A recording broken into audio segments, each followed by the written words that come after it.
Je veux en venir rapidement à la RDC, votre voisin avec qui vous avez une relation souvent tumultueuse. On a vu des officiels congolais récemment accuser le Rwanda de fomenter des troubles, possiblement vouloir renverser le président Kabila suite à l'arrestation d'une personne à la frontière entre les deux pays. Ce n'est pas la première fois, peut-être pas la dernière. Quelle est votre réaction à ces accusations qui viennent de Kinshasa? Non, vous savez, à l'heure qu'il est, vraiment, les Congolais qui traversent la frontière, qui se trompent, les Rwandais qui se retrouvent de l'autre côté, pour nous, ça, c'est des petites choses. Non, mais là, on parle d'un complot. Des officiels congolais parlent d'un complot du Rwanda pour, sans doute, renverser le président Kabila. Quelle est votre réponse? Non, ça, c'est...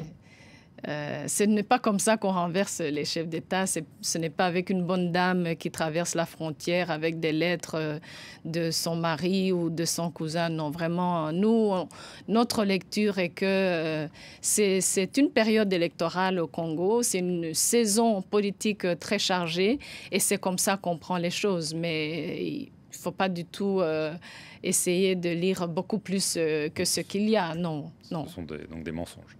Mais bien sûr, Justement, au Congo, c'est une saison électorale, mais la saison électorale est censée se jouer à la fin de cette année sans le président Kabila, qui n'a pas le droit de se représenter. Beaucoup pensent qu'ils vont le faire. Est-ce que vous, en tant que Rwanda, mais aussi en tant que président de l'Union africaine pour cette année, vous dites qu'il faut absolument que le président Kabila quitte le pouvoir comme il s'y est engagé? Écoutez, pour l'Union africaine que le Rwanda préside cette année, et pour le Rwanda aussi, ce qui est vraiment important en RDC, c'est la stabilité. Pour nous, en tant que voisins... Mais il peut dire que c'est moi la stabilité, le président Kabila. Il peut dire « je suis là depuis des années, c'est moi ».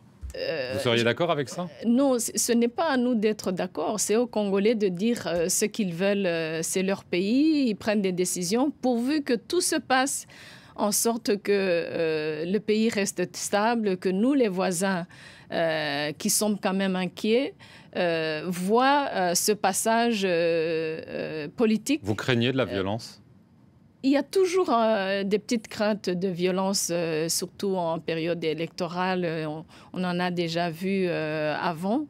Mais je pense que la violence n'est pas une fatalité. La RDC est un pays qui a tellement de potentiel pour la paix.